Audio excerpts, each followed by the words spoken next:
goal aside, how are you guys feeling about Sam Coffey? She first game, she's gotten significant minutes. Did it sway you any way? Tara, how are you Specifically feeling Vince, about I Sam guess. Coffey? I want to hear how you feel about Sam Coffey first. I think that her time in the December camp, be it uh, just game 2, I guess, but um, I think it earned her a call up for the Gold Cup in February. I'm not I'm not really confident enough to go further than that, but I thought it was the first time we saw her in a USA jersey where she looked like she shook off some of the nerves.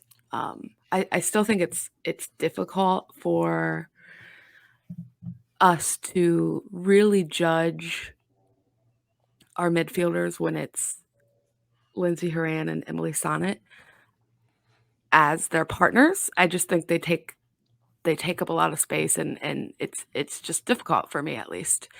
But I've been a big Sam Coffey fan in the NWSL season. I think we've been waiting for her to get a real tryout, and today was it. So I'm curious what you guys think. She was all right. So I'll say she has a real pep in her step after the goal.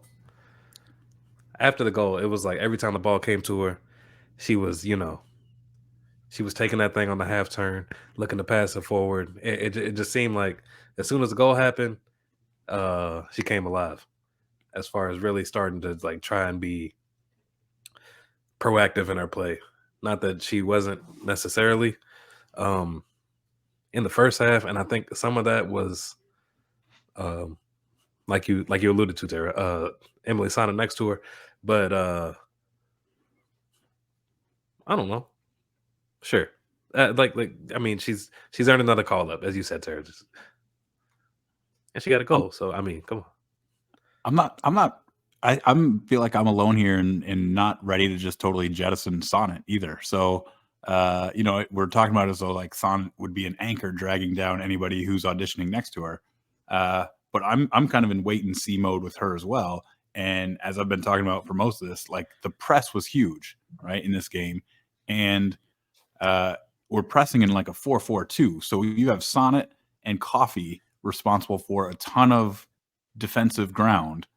Because even though the turnovers often came from the players on the wing, like those turnovers don't happen if the midfielders aren't denying easy passes at exactly the right time. So even though they might not be on screen as much or getting all of the any counting stats, they have to be doing a lot right for that press to work. So for me, I'm not saying Sonnet and Coffee are the key to this, and they're irreplaceable in our press based off 70 minutes of doing it. But I'm also not saying that I'm definitely not saying we should just move on from either one of them. Like I really do think that us working well has a lot to do with how well the midfielders are playing, and so I'm like, neither of them getting additional minutes is going to make me too upset based on what we saw in this window. Um, this is this is a fair take. It's a fair take, Greg.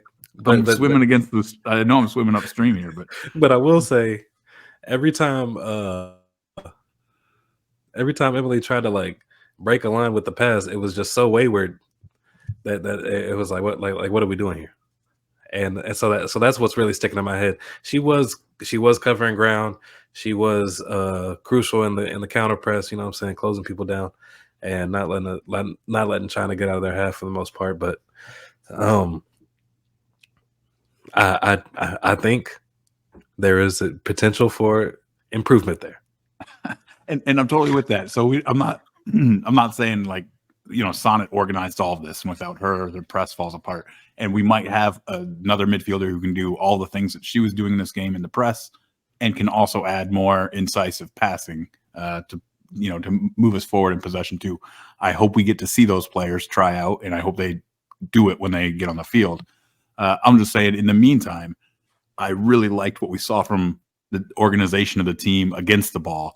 And so I'm totally fine seeing more of that to see how it can be fine tuned with more reps, and that's all I'm saying is I'm not ready to put any of those, either Sonnet or Coffee, like, nope, they just aren't there because they weren't incisive enough with their passing, even if that is a legitimate criticism.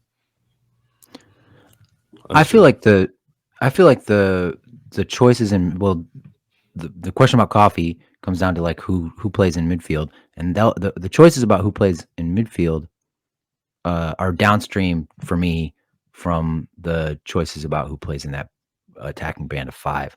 So like we got to get the right mix up there, and then whoever like supports and helps that band of 5 flourish the most, that's who ends up being the midfielders.